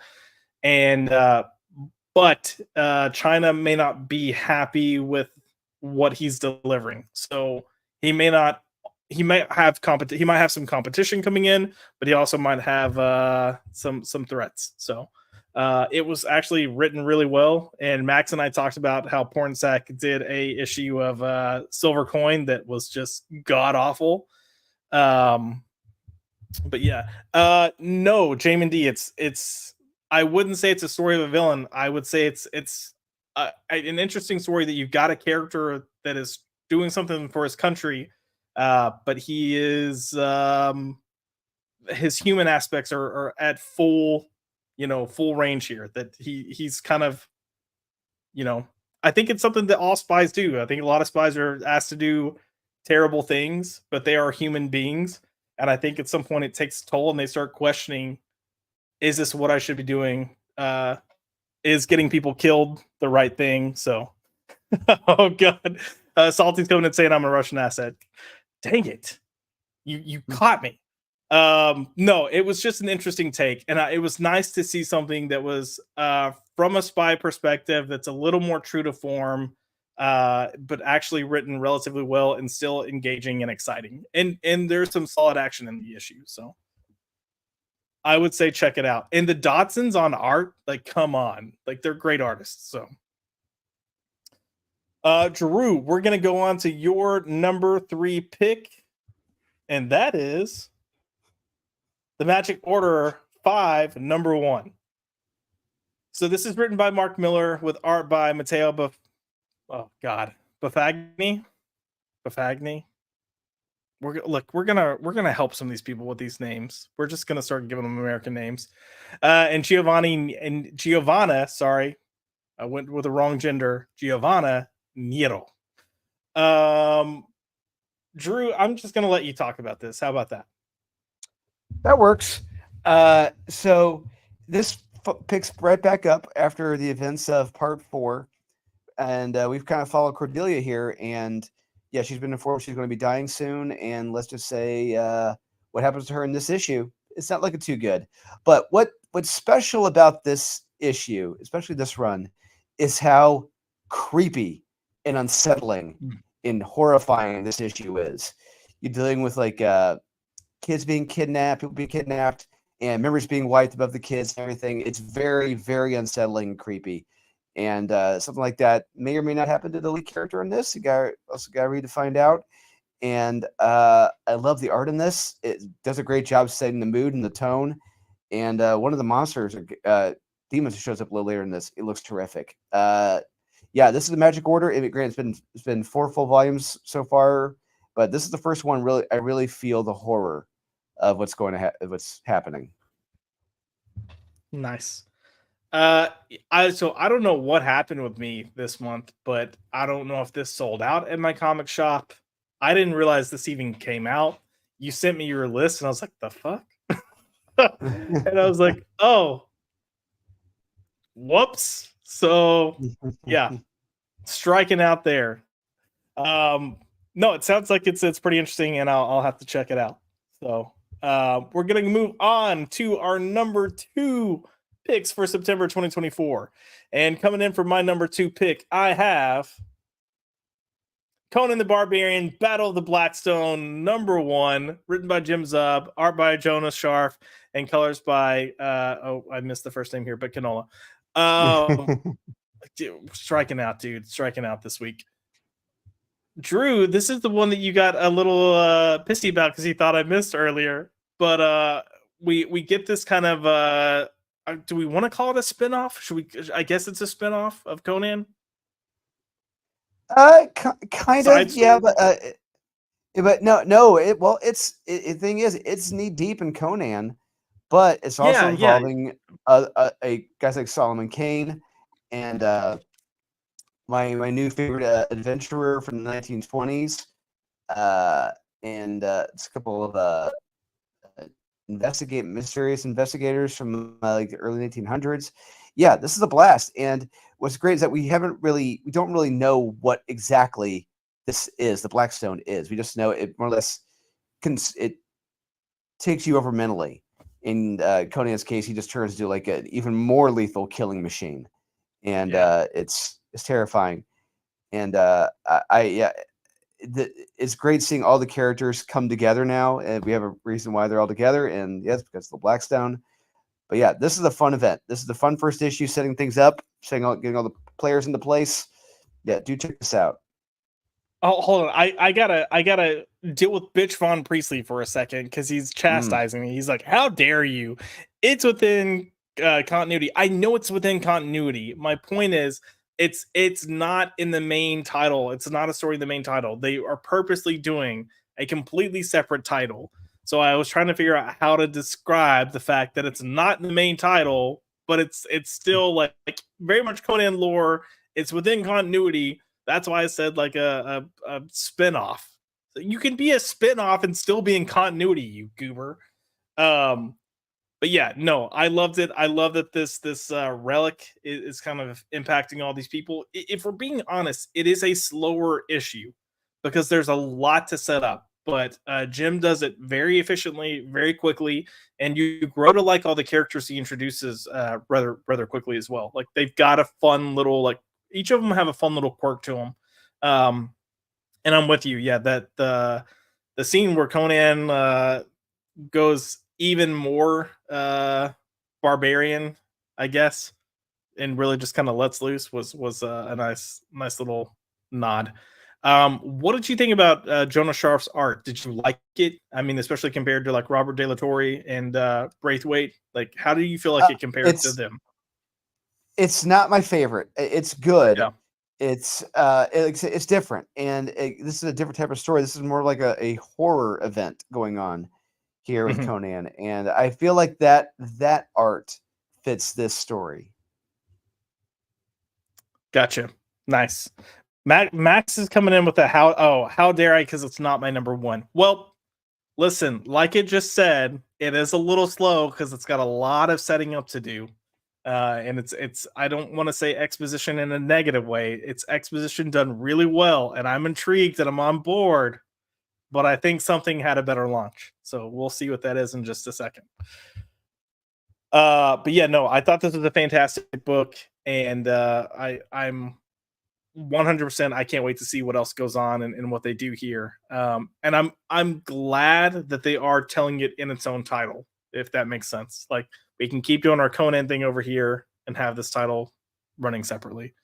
I'll look. It's a reason to get more Conan. So why would we complain? Um, Salty coming in with a very respectable choice. Thank you, sir. I'll take that. And Solomon Kane. Oh, come on. Solomon Kane is such a badass character that needs a proper solo run. Jim did say that they were going to do spin-offs with other characters. Do you know, Drew, if there's any plans for a Solomon Kane book? No, I've heard rumblings that there may be. I don't think Jim ever told me that, so I'm not sure if that's going to happen or not. I would love to see it, but we'll see. Yeah, we'll see. Although if Jim's not writing it, it's really going to depend on who's writing it. But yeah. And then Salty said the people of the Black Circle needs its own run like this. Yeah, I'm down. And oh, here we go. Fear Monarch, I hope we get a Conan Saturday morning adventure comic line too. Then I think we're gonna start seeing more and more Conan if it continues to sell and get the praise that it's getting. So not a bad time for Conan fans. Drew, we're gonna move on to your number 2 pick of September 2024, which is Nightclub 2, number 2, written by Mark Miller. He's only shown up here like once. The guy might have a promising career. Art by Juanan Ramirez and colors by Fabiana Mascalo. What made this a number 2? So Max is gonna come in here with the how dare you have this above Conan, yada yada yada. What made this such a good read? So I love being shocked. I love being surprised. And this issue, holy crap. So real quick, these kids, they're supposed to be just out of high school or still in high school? I think still in high school. It's still in high school. So Josh, did you read this? Yes. Okay. So shocking moments will be there for you to always remember. And we firmly believe that. Case in point, check out Head Shop Preview Edition number 1. You'll be shocked by that. In this, there is a sex scene in this between the chubby kid, the vampire kid, and a girl. And my God, the girl looks like she's drawn like she's barely 18. It's like, and you see everything. It's like, holy crap. I was just like, he went there. All right. I'm not going to forget that. Good for him. But naturally, with all pretty women, they're full of lies. Young men out there. Yeah. So Drew, you sound like you're speaking experience. What's going on? I have no idea what you're I talking know about. not of this. Yeah. No idea what you're talking about. Maybe. I don't know. But yeah, like any young woman, they're full of lies. And so let's just say the chubby vampire, the lady he was having a little afternoon delight with constantly, it may backfire on him by the end of this book. And let's just say things have gone from bad to very, very, very, very bad pretty damn quickly by the end of this issue. And I enjoyed it. I thoroughly enjoyed it. And like I said, it's got a moment I'm always going to remember in this. he went for it, and I gotta give him all the credit in the world for that. So yeah, I gotta check out Nightclub number two. This is a very, very fun read. Yeah, Mark Miller is someone that's not afraid to lean into like shock value, and what I'll say he does differently than a lot of people that lean into shock value is he actually sets it up and executes it well. So when he does it, like the plot, the story, and the characters all still feel like that is at the core what he's focusing on, and then he just has something that's going to make you go like, holy shit. Whereas a lot of people do shock value and they're like, oh, isn't this awesome? And it's like, no, Tom King, it's not. Please sit down and shut up. But yeah, no, I think part of what I'm really loving about this is I felt like the first volume, the first trade of Nightclub was good. It was entertaining, but I felt like it was kind of like understated in a lot of ways. And I guess I just didn't expect us to go where we're going with this book as quickly as we are. Because I love it. Agreed. I agree. Because it's really hooking me in, and big fan. And Max is still throwing his temper tantrum, but he's saying Drew has a bias. These are all Miller books. So Drew, is Mark, is he paying you under the table? Is he like using this little accent and being like, oh, if you're talking about my books, I'll throw you a bone? What's going on? I wish I had a conversation with Mark, but that hasn't happened. So unfortunately, no. Yeah. Well, Salty's going to back you up because he says Drew speaks the truth, which I agree. And Wakizashi Gray, he also loves Nightclub. It's a good book.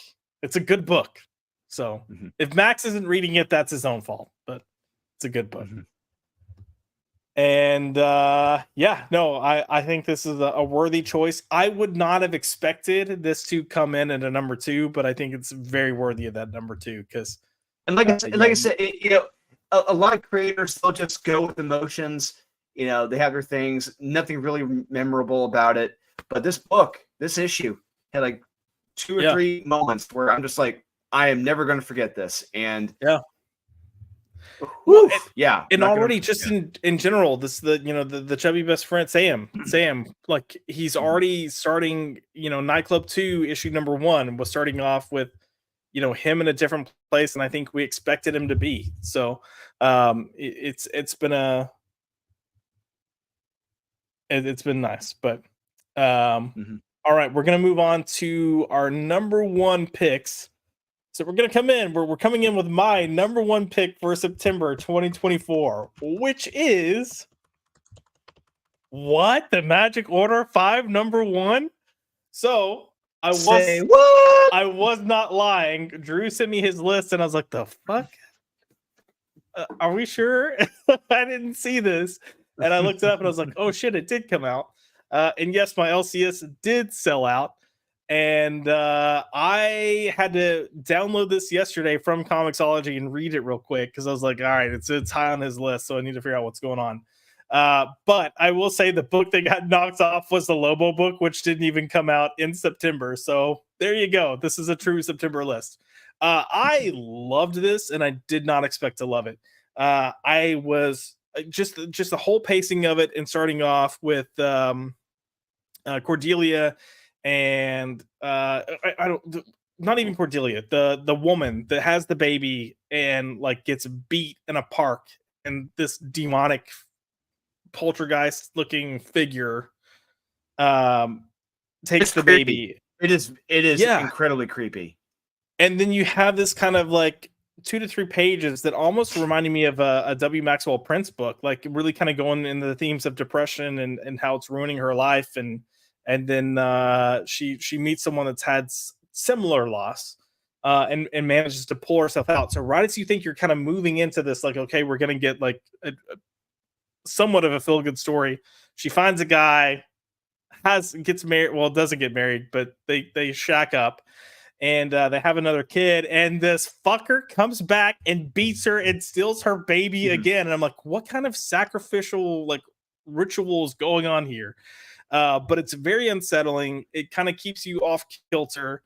Cordelia then comes into the picture, starts kind of doing her own thing. They go to, I guess, investigate the mission, and then things just go freaking sideways. And I wasn't expecting it, but I think this is some of the snappiest writing that Miller has, in my opinion. Like it's quick. The characters are all fully realized, which again, we're on volume number 5, so they better be. But I thought this was a hell of a good issue. So it's my number one. It's I my fully number agree. one debut for the month of September. And look, I loved Conan. I did. I thought it was a solid debut, but I feel like this did more in 20 pages than that book managed to do in 20 pages, as far as like really like getting you thrown into the story. So what can I say? People might get mad. They'll be all right. They'll get over it. They'll be mad at other stuff next month. So Drew, your number one pick for the month of September is not Conan, because clearly we've already done both of those books. So Max is going to be sad, but your number one pick is Ice Cream Man number 41, written by W. Maxwell Prince, art by Martin Morazzo, and colors by Chris O'Halloran. This is a spy story. So this is the second spy story on our list. So what is this Ice Cream Man spy story like? So before we get into the story itself, I just want to say that W. Maxwell Prince, I don't want to say the word genius, but he is a brilliant writer. He is very, very brilliant with what he's doing here in this series. And what makes it special, the series special, is that each issue and story are all different in any way, shape, or form. You can jump right into any story, and you won't have to read any prior issue about that. It's fascinating how he's able to create this world and tell completely different stories. And this issue, this is the first time, as far as I know, seeing W. Maxwell Prince write a spy story, write a James Bond story. And not just that, he writes a fun James Bond story here. And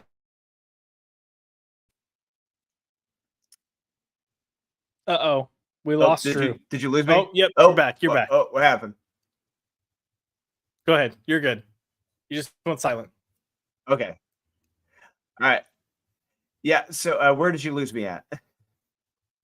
Talking about how you've never seen Maxwell Prince do a spy story. So yeah, I've never seen him do a spy story before, and he knocks it out of the park. And it's not easy to do, to make it fun. And he makes us like a fun James Bond spy story. And I had a blast from beginning to end reading this. It really, I mean, I've read all the Ian Fleming James Bond stories, and this really has a good Ian Fleming vibe to it. And I was with it from beginning to end, and it's what happens at the end of this. I would not have predicted that to happen. And that's another reason why I love W. Maxwell Prince. Stuff happens in his stories that you don't expect to happen, and what happens to some of these creatures and animals involving milk and brain transplants. It's like, what is going on here? This is insane. And yeah, that's why I love W. Maxwell Prince. He always keeps me on my toes. I never know what to expect, and it's always a fun, wild. No two stories are the same. Do check out Ice Cream Man, guys. It continues to be, one of the best storytellers, if not the best. yeah, I will say I did not read this issue, but I'm gonna kind of praise W. Maxwell Prince for a second, because he had a book that was my number one book for last year, for the year, and that was Swan Songs. And I made a very snobbish comment where I said, I often read comic books and I don't consider it literature, but there are many things that W. Maxwell Prince has written that I would consider literature. And there's just a way that he writes that on a technical level and on an elevated level, I think is so incredibly good. Drew just apparently died and is spinning, but we'll see if he comes back. I think W. Maxwell Prince is just such an insanely talented writer. And part of, I think, what elevates his stories is exactly what Drew was talking about, is everything he does is so different, and it's so different from issue to issue, but he executes those differences so well. So you'll have this crazy, weird, creepy story and then you'll have an insanely like just weighty emotional story, and then you'll have something like this, and he flips in and out of the and it's like his voice changes, the tone changes, but he always puts a heavy emphasis on theme, and that I think that's what really keeps pulling people in for these one-off issues. But to each their own. Not everyone is going to agree. We do have Bend Over coming in saying, honestly, one of the few Ice Cream Man issues that underwhelm me. I will say Drew is a huge James Bond fan. He mentioned the Ian Fleming books. He loves to read those. So I think when you find something that you love, it can definitely help you your experience reading them. Max agreed. Max said Drew's internet died because of his bad takes. Y'all are hating on our takes this month, man. Yeah, Salty's coming in. Salty, you didn't even read it. But yeah, Salty did say fascinating. Ice Cream Man keeps being recommended to me online and at shops. I would definitely say pick it up and read it. It's not your standard book. You're probably going to go through and read a few of the first issues and go, I don't know if I understand what the hype is. It's good, but I don't fully get it. But just keep reading it, because I almost think it's like the compound effect of the more you read, the more you're like, Jesus Christ, this guy is like just killing it. Okay. My takes have been fair. Okay, cool. I'll take it. So, see, this is what happens when you at least put Conan in your top 5. Granted, I had an easier job because I was just doing debuts, but there's a lot of shit this month too. But yeah, what's that? Drew's the total shill. Oh yeah, shill. Oh, you're a shill for Conan books. Got it. Drew may or may not be back. Are you there? Okay, I'm here. My internet decided to crap out at that at a certain moment. Yeah, well, but I'm Max, here. Don't worry. Max wanted you to know that your internet died because of your bad takes. Ouch. You keep that up, Max. I won't be showing up on Friday. Uh-oh.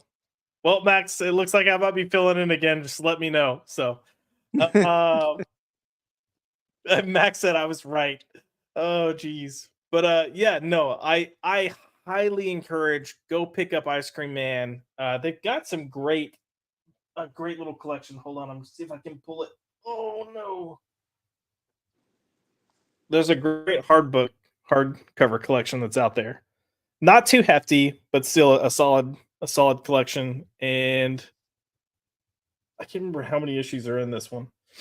But yeah, totally worth it. And Drew, I was just kind of saying, it's almost like a compound effect when reading Prince's work, because every issue is so drastically different. Like, you'll have some really weird shit, then something that's emotionally heavy, then something that's almost like a horror level. Like he just kind of, it's like there's no end to what he can do. Yeah, 100%. Yeah, but okay, yeah. So Bend Over is saying, I think this is 12 issues. It feels like 12 issues based on the size. So usually the back will tell you, and this one does not tell you, which was a bummer. But yeah, good stuff. Good stuff. We will wrap things up there before they start throwing tomatoes at us. And God, Jamin, what are you doing right now? By the way, you guys heard about Hush 2? Well, there's already been like a Hush. Okay. So, real quick question, Josh, about this Hush 2. What is it? What do you think if they had called it Hush Hush? Oh, are we talking about Batman Hush? I'm out of the loop. So what is going on here? Hush 2, the sequel to Hush, they're doing. But we've already had a sequel. We've had like 3 sequels to Hush. Yeah, I know we have, and apparently they're trying to make people forget that Paul Dini and others have like done like Hush Unwrapped and all this other shit for the last 20 years. But apparently this is their direct sequel to it. But I just feel like Hush 2 sucks, and I feel like it should have been titled like Hush Hush. Yeah. Hey, so this is the Loeb Jim Lee project that was teased recently. Yeah, apparently he's been working on this for months, so he's already got like 3 issues in the can, which is, hey, good for him. You mean Jim Lee or Jim Lee. Yeah, Jim Lee. okay, yeah. I mean, good because he's gonna need to have a good head start. Look, I mentioned this earlier. I think Hush is overrated. It gets put on a lot of people's Batman top 10 lists. I don't even think I'd put it on my like top 20 list. It's fine. It's a fine book, but it's not. It's a beautiful looking Batman book. I'll Yeah, say that. it's a great introductory Batman book for people who haven't read Batman. I'll just say that. But I don't think it's a great book. Like it's obvious as all get out, and there's just crazy shit that happens. But yeah, okay, fine. Like they're desperate for money, and this will sell. So I can't fault them for it. But Max put Hush 2, Revenge of the Hush. Oh, Kaiser Jose is coming in with Hush Up. Yeah, you hush up. It's gonna be 6 issues. See, I mean, maybe I don't know. We'll see. We'll see. I feel like that's too short for what Jeff Loeb likes to try to do, but I also felt like the 12 issues of Hush was too much for what he was trying to do. So who knows? I'm not gonna get excited about anything Hush, and I do think Paul Dini did probably a better job of the character of Hush than Jeff Loeb did. So, but I'm not crazy about any of those books. Yeah. Meh. Yeah. But look, maybe that will be a book that we do for the comic book club at some point, so we can all talk about why it's not the best thing ever. I'll just have to see if I can time it for when it's releasing, and we'll go from there. We'll have 6 months, a 6-month window to try to squeeze it in. But yeah, Adam Frey's coming in with the perfect comment. Hush is a Jim Lee art flex. The story is just there for those that want to plot. Okay. We had the book club that we're doing here for the show, but I had partnered with my LCS owner like a while back because we were looking for. He was kind of bringing up, like what do you think would be ways to help it introduce sales? And I'd said, hey, didn't you used to have a comic book club? You should bring that back. So he brought it back, and we did Hush for this. And when we were discussing it, I said Hush is nothing but a marketing campaign, and to me, that's all it is. Really good marketing, not a good story. Yeah, and look, I think the lasting thing about it has just been Jim Lee's art, and because Jim Lee's Batman design has been the Batman on anything and everything merchandise-wise for the last 20 years. Yeah. But yeah, other than that, I think it was for marketing and sales, and they've succeeded in both of those. The book sold really well when it was coming out. It's continued to sell well. They continue to push it, and I say marketing because you have a lot of villains that pop up in it. You've got some fantastic Batman. Even like there's so many panels. I mean, hell, even my boy right here, Nightwing, the statues from Hush. So a lot of those images have kind of been, kind of used even outside of the book for various things. So yeah, but I'm not excited for Hush 2, and Hush Hush probably would have been the better way to go. Look, I'm not gonna lie, I'm not either because after seeing that one promo image, it sucks. That promo image sucks ass. Oh. And I mean, you compare it to Jim Lee's cover to like Batman 608. That first issue, we had the boot coming out, boots in your face, see the treads and everything on it.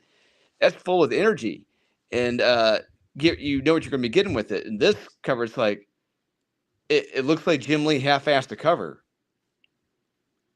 I'm trying to see if I can find it real quick, but oh, is it kind of got like a orange background to it? Yes, that's the one. Yeah. Oh yeah, I mean, we'll see. I'm not holding my breath for this at all, but yeah, I don't know.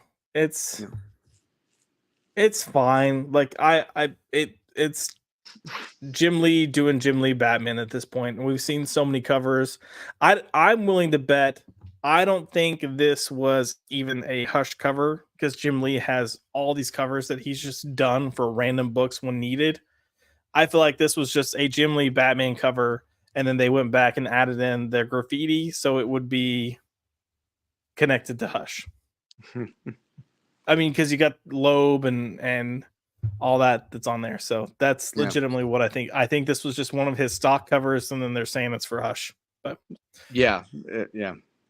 I do have to give a nice little shout out to Salty Traveling Sea here, coming with $2. Great show. Here's money to buy White Claws. Josh, I don't drink White Claws, man. I go with the whiskey, but I'll take those $2 and put it towards whiskey. I was gonna say Max drinks White Claws. Oh, did I say that out loud? Oh yeah, Max does. Max, he's got all the little fruity drinks. But for that, I'll give us some Colossus action.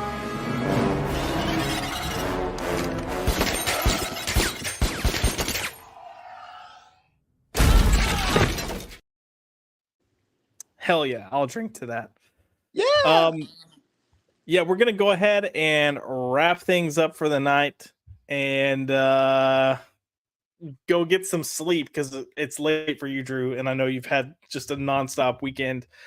So if people want to find you, where can they find you? And then I'm gonna drop your link in the chat again. So you can find me on Facebook as Dolan Waddick. You can find me on Instagram, Dolan_Waddick. I post nothing but the projects I'm working on. That's it. And please guys check out Silent Nights on Kickstarter. Now, right now it's already fully funded. We just got actually a couple more backers since we went live, which is awesome. Please check it out. It's only gonna be live for I think 12 more days now at this point, just under 13. Short campaign, and you're not going to miss out on this, guys. This is a true action-packed, sexy spy noir story that we're telling here.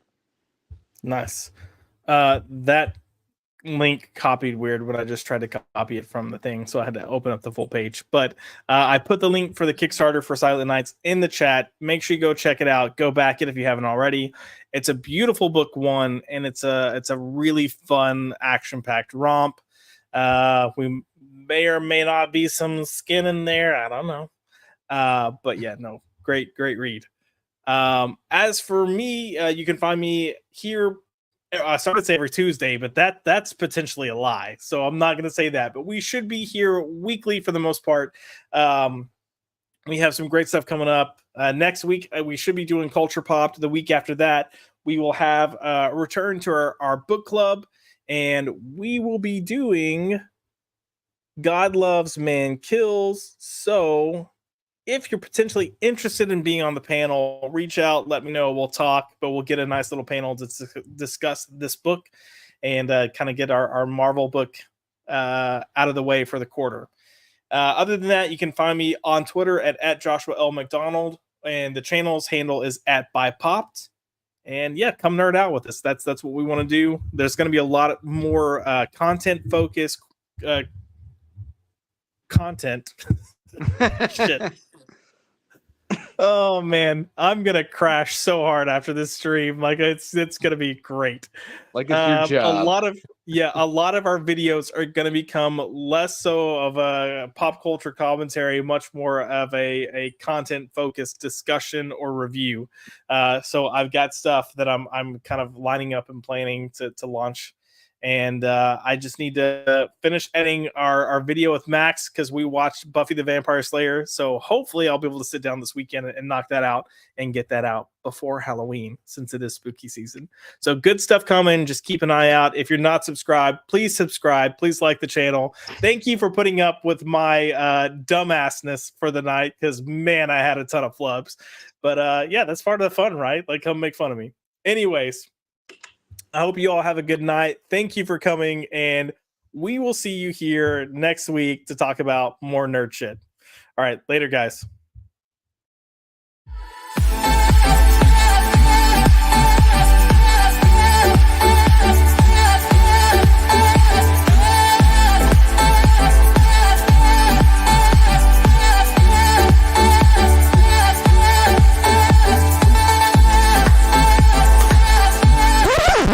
Get the fuck